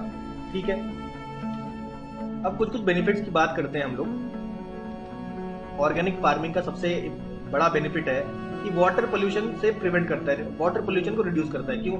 वैसे आपके खेत में जब हम लोग केमिकल फर्टिलाइजर्स डालते हैं तो वो बह के आपके जैसे रिवर्स और पॉन्ड्स वगैरह में चला जाता है, और वो केमिकल फर्टिलाइजर्स रिवर्स और पॉन्ड्स को भी पोल्यूट कर देते हैं। ठीक है, बायो रेमिडिएशन वगैरह आपने देखा होगा ना, तो ये सब क्रिएट कर देता है। नेक्स्ट बात करते हैं हम लोग, आपके सॉइल को हेल्थ को बचाता है, सॉइल का हेल्थ बेटर होता है ऑर्गेनिक फर्टिलाइजर्स वगैरह का इस्तेमाल करने पर। केमिकल फर्टिलाइजर्स के इस्तेमाल करने पर सॉइल का हेल्थ डिक्रीज करता है। तो दूसरी बात ये बायोडाइवर्सिटी को प्रमोट करता है। जैसे केमिकल फर्टिलाइजर्स हम लोग जब खेतों में डालते हैं तो आसपास में सॉइल के जो इंसेक्ट्स हैं, माइक्रो ऑर्गेनिजम्स हैं, वो भी मर जाते हैं, जो कि हम नहीं चाहते हैं, तो बायोडाइवर्सिटी का लॉस हो जाता है। लेकिन अगर हम लोग ऑर्गेनिक फार्मिंग करते हैं तो कोई भी बायोडाइवर्सिटी का इस प्रकार से लॉस नहीं होता। ठीक है, दूसरी बात, हम लोग इंसेक्टिसाइड्स, पेस्टिसाइड्स, फर्टिलाइजर्स, केमिकल नहीं डाल रहे हैं तो भाई इनपुट कॉस्ट बच रहे हैं ना, तो ये लेस इनपुट कॉस्ट होता है। ठीक है, उसके अलावा जो आपका फूड है वो आपका हेल्दी होता है। हेल्दी इसलिए क्योंकि उसमें न्यूट्रिशन वैल्यू ज्यादा होती है और कोई भी केमिकल रेसिड्यू नहीं होता, क्योंकि भाई हम लोग उसकी खेती करते समय सॉइल में कोई केमिकल हम लोग डाल नहीं रहे हैं। जब कोई केमिकल हम लोग सॉइल में डाल नहीं रहे हैं तो कोई केमिकल आपका प्लांट एब्जॉर्ब नहीं कर रहा, और जो आपके फ्रूट्स निकलते हैं उस प्लांट से उसमें वो भी आपका केमिकल फ्री होता है, तो कोई भी केमिकल रेसिड्यू उसमें नहीं रहता है। तो ये खाने में न्यूट्रिशियस भी होते हैं और हमारे हेल्थ को भी कोई हार्म नहीं पहुंचाते। ठीक है, अब देखिए ऑर्गेनिक फूड का डिमांड देखिए कैसे इंक्रीज कर रहा है। तो अब ये बात ऐसी चल रही है कि एक्सपोर्ट किया हम लोगों ने, और आपके ऑर्गेनिक प्रोडक्ट्स का 2022-23 का डेटा अगर देखें तो करीबन 312,800 मेट्रिक टन्स हमने एक्सपोर्ट किया, और जिससे कमाया करीबन 5,525 करोड़ हम लोगों को इनकम होता है, जो कि बराबर आता है $708.33 मिलियन। ठीक है, यही आपका $708 मिलियन बढ़ के 2026 में ऐसा प्रेडिक्शन है कि बढ़ के हो जाएगा $2601 मिलियन, 2601 है ना, मतलब आपका करीबन 4 गुना से थोड़ा सा कम 3 गुने से ज्यादा आपका इंक्रीज हो जाएगा बाय 2026, ऐसा अनुमान लगाया जा रहा है। तो ऑर्गेनिक फार्मिंग को बढ़ावा देने के लिए 2001 में स्टार्ट किया गया था NPOP, नाम है national programme for organic production. तो national programme for organic production में इस समय आपका 101.72 लाख हेक्टेयर जो जमीन है वहां पे हम लोग ऑर्गेनिक फार्मिंग कर रहे हैं। ठीक है, और सबसे ज्यादा आपका जो फार्मिंग लैंड है फॉर ऑर्गेनिक एग्रीकल्चर किसके पास है? देख, छत्तीसगढ़ के पास है। ठीक है, अच्छा, और सबसे ज्यादा आपका ऑर्गेनिक जो प्रोडक्शन होता है वो कहाँ पे होता है? मध्य प्रदेश में होता है, लार्जेस्ट प्रोडक्शन। ठीक है, of organic products Madhya Pradesh में होता है। मतलब सबसे ज्यादा कल्टीवेटेड एरिया किधर है? छत्तीसगढ़ में, लेकिन सबसे ज्यादा प्रोडक्शन कहाँ पे हो रहा है? मध्य प्रदेश में। तो ये बात होगी NPOP। अच्छा, ये तो ऑर्गेनिक फार्मिंग को देखने के लिए जो नोडल ऑर्गेनाइजेशन है वो गवर्नमेंट ऑफ इंडिया का कौन सा है? That is national centre for organic farming, national centre for organic farming. तो ये 2004 में बना national centre for organic farming, ये नोडल ऑर्गेनाइजेशन है। ठीक है, और अब कुछ अचीवमेंट देखते हैं। देखिए 100% ऑर्गेनिक स्टेट बनता है सिक्किम। सिक्किम में सारा एग्रीकल्चर ऑर्गेनिक ही होता है। ठीक है, अब त्रिपुरा, हिमाचल प्रदेश, उत्तराखंड ने भी टारगेट किया है कि हम भी 100% ऑर्गेनिक फार्मिंग की ओर का जो एम है उसको पूर्ण करें। इसके अलावा कुछ स्कीम्स निकाले गए गवर्नमेंट के द्वारा, जैसे NMSA यानी कि national mission for sustainable agriculture, 2014-15 की बात है ये। और एक है आपका PKVY, दैट इज परंपरागत कृषि विकास योजना, ये आपका 2014 में चालू हुआ, ठीक है, सॉरी 2015 में ये आपका स्टार्ट होता है। तो ये बेसिकली अप्रैल 2015 में चालू किया जाता है परंपरागत कृषि विकास योजना। तो दो स्कीम याद रहेंगे, NMSA और परंपरागत कृषि विकास योजना। NMSA क्या है? National mission for sustainable agriculture, ठीक है। नेक्स्ट हम लोग बात करते हैं कुछ चैलेंजेस है। देखिए बढ़िया है ऑर्गेनिक फार्मिंग, कोई बिजनेस दो रहा नहीं है, लेकिन प्रॉब्लम ये है कि अगर आप ऑर्गेनिक फार्मिंग करना चाहते हैं तो इसका सर्टिफिकेशन का जो कॉस्ट है वो काफी हाई है। दूसरी बात, कोई भी एस्टेब्लिश मार्केट इंफ्रास्ट्रक्चर प्रेजेंट नहीं है, ऑर्गेनिक मतलब कम है, ज्यादा आपका मार्केट इंफ्रास्ट्रक्चर प्रेजेंट नहीं है फॉर ऑर्गेनिक फार्मिंग। और दूसरी बात यह है, आप ऑर्गेनिक फार्मिंग स्टार्ट कर रहे हैं तो आपको ज्यादा यील्ड नहीं मिलता, इनिशियल यील्ड जो है ऑर्गेनिक फार्मिंग का काफी कम है, ठीक है। और पेस्ट और डिजीज मैनेजमेंट काफी डिफिकल्ट है, क्योंकि भाई पेस्टिसाइड का इस्तेमाल नहीं करना है, तो नेचुरल मेथड से हमें आपका पेस्ट और डिजीज कंट्रोल करना है, जो जिसका मैनेजमेंट काफी डिफिकल्ट हो जाता है, ठीक है। अब कंक्लूजन की बात करते हैं। पहली बात तो यह है कि ऑर्गेनिक फार्मिंग का डिमांड बढ़ेगा, क्योंकि आपके हेल्थ कंसर्न है लोगों के, लोग कहते हैं कि भाई हम लोग केमिकल वाला खाना नहीं खाना चाहते, हम लोग ऑर्गेनिक खाना चाहते हैं। और एनवायरमेंटल को नुकसान होता है, एनवायरमेंट को नुकसान होता है आपका अगर हम नॉर्मल तरीके से केमिकल फर्टिलाइजर का इस्तेमाल करके खेती करें तो एनवायरमेंटल कंसर्न्स और हेल्थ कंसर्न्स को ध्यान में रखते हुए डिमांड तो आगे बढ़ेगा ही, ठीक है। हमको क्या करना है, ऑर्गेनिक फार्मिंग में थोड़ा टेक्नोलॉजी का इंटीग्रेशन करना है, ठीक है, और थोड़ा गवर्नमेंट का सपोर्ट चाहिए इसके लिए। और देखिए लो प्रोडक्टिविटी एक बहुत बड़ी प्रॉब्लम है कि प्रोडक्टिविटी कम होती है, तो प्रोडक्टिविटी बढ़ाने के लिए ऑर्गेनिक तरीके से हमें रिसर्च एंड डेवलपमेंट करने की जरूरत है। और जो भी हम लोगों को ज्ञान मिलता है R&D से, वो हम लोग उसका नॉलेज डिसमिनेशन करें लोगों में, फार्मर्स में, वो नॉलेज को हम लोग डिस्ट्रीब्यूट करें, मतलब डिसमिनेट करें, ठीक है। और ऐसे करके देखिए इंडिया के पास काफी पोटेंशियल है ग्लोबल फ्रंट रनर बनने का ऑफ ऑर्गेनिक फार्मिंग, ठीक है। इसका देखिए डिमांड भी ज्यादा है, आपको पैसे भी ज्यादा मिलेंगे, तो ये इंडिया के लिए एक बहुत बड़ी अपॉर्चुनिटी है ऑर्गेनिक फार्मिंग, ठीक है। चलिए फाइनल टॉपिक देखते हैं हम लोग, वो है आपका डेयरी और फिशरी इंडस्ट्री के बारे में। देखिए डेयरी इंडस्ट्री के बारे में बात करते हैं तो बात आएगी व्हाइट रेवोल्यूशन की। व्हाइट रेवोल्यूशन जिसको ऑपरेशन फ्लड भी बोला गया, 1970 में आया था, और ये बेसिकली एक कोऑपरेटिव मॉडल था, कोऑपरेटिव सोसाइटी या कोऑपरेटिव सेक्टर का इस्तेमाल करके हम लोगों ने डेयरी इंडस्ट्री डेवलप की, और जिससे मिल्क की अवेलेबिलिटी बढ़ती चली गई, ठीक है। 1970 में ऑपरेशन फ्लड की बात यहाँ पे कर रहे हैं। ये तो हो गया व्हाइट रेवोल्यूशन। फिशेस इंडस्ट्री को हम लोग बोलते हैं ब्लू रेवोल्यूशन। तो इंडिया देखिए third largest production of fishes होता है इंडिया में, और पूरे वर्ल्ड का मार्केट शेयर 8% का मार्केट शेयर इंडिया के पास है मच्छियों का, ठीक है। तो इंडिया प्रमोट कर रही है फिशरीज के स्टार्टअप्स, ठीक है। फिशरीज के स्टार्टअप्स को प्रमोट किया जा रहा है। उसका एक एग्जांपल है जल का फल बिहार, ये एक स्टार्टअप है आपका, फिशरी का स्टार्टअप है। तो ये हमने बात की दोनों की, व्हाइट रेवोल्यूशन की और ब्लू रेवोल्यूशन की, ठीक है। अब कुछ पॉलिसी गवर्नमेंट की जो वो गवर्नमेंट लाया है to develop fisheries and dairy industry, उसमें देखिए एक है RGM, Rashtriya Gokul mission. Next है NLM, national livelihood mission. Next है LHDC, that is livestock health and disease control. उसके बाद NPDD यानी कि national programme for dairy development, national programme for dairy development, ठीक है। फिर national animal disease control programme, ठीक है। नेक्स्ट बात करते हैं DIDF। IDF का मतलब होता है इंफ्रास्ट्रक्चर डेवलपमेंट फंड, तो डेयरी इंफ्रास्ट्रक्चर डेवलपमेंट फंड हो जाएगा DIDF। और AHIDF क्या हो जाएगा, animal husbandry infrastructure development fund, ठीक है। नेक्स्ट आपके आता है PMMSY, ये क्या है, प्रधानमंत्री मत्स्य संपदा योजना, जिसपे करीबन 20,000 करोड़ खर्चा किया जा रहा है, ठीक है। ये तो हो गई कुछ गवर्नमेंट स्कीम्स की बात, आई होप ये याद रहेंगे, इनमें से कुछ तो याद रहेंगे, तो लिख सकते हैं अगर क्वेश्चन पूछा जाए आपके मेंस में। फिर आते हैं चैलेंजेस ये है कि भाई सप्लाई चेन में कभी कभी इंटरप्शन आ जाता है, ठीक है। तो भाई उसमें इन्वेस्टमेंट करने की जरूरत है, आपका इंफ्रास्ट्रक्चर और टेक्नोलॉजी में इन्वेस्ट करेंगे तो ऐसे इंटरप्शन देखने को नहीं मिलेगा सप्लाई चेन में, ठीक है। फिर क्लाइमेट चेंज एक बहुत बड़ा इंपैक्ट करता है, तो डेयरी इंडस्ट्री और फिशरीज इंडस्ट्री में ट्राई करना पड़ेगा जो क्लाइमेट चेंज के प्रैक्टिसेस हैं उसको प्रॉपर इंप्लीमेंटेशन किया जाए। और तीसरा चैलेंज आप देख सकते हैं भाई ट्रांसपोर्ट डिस्ट्रप्शंस होते हैं, ट्रांसपोर्ट में कुछ प्रॉब्लम आ गया, ठीक है। उसके बाद इनसफिशिएंट स्टोरेज, स्टोर करने के लिए कैपेसिटी डेवलप करनी है, चाहे वो मिल्क की बोलिए चाहे वो फिशेस की बोलिए। और आपका डिस्ट्रीब्यूशन बैरियर, तो डिस्ट्रीब्यूशन बैरियर्स भी आपको देखने को मिल सकते हैं आपके डेयरी और फिशरी इंडस्ट्री को लेकर। तो इसी के साथ ही हम लोगों ने कुरुक्षेत्र मैगजीन का मार्च 2024 का एडिशन का हम लोगों ने शॉर्ट तो क्या ही है, मतलब 1 घंटे के लेक्चर में हम लोगों ने सारे टॉपिक्स कवर कर लिए हैं। तो आज का क्लास यही समाप्त करते हैं। आई होप आप लोगों को समझ में आया होगा। मिलते हैं अगले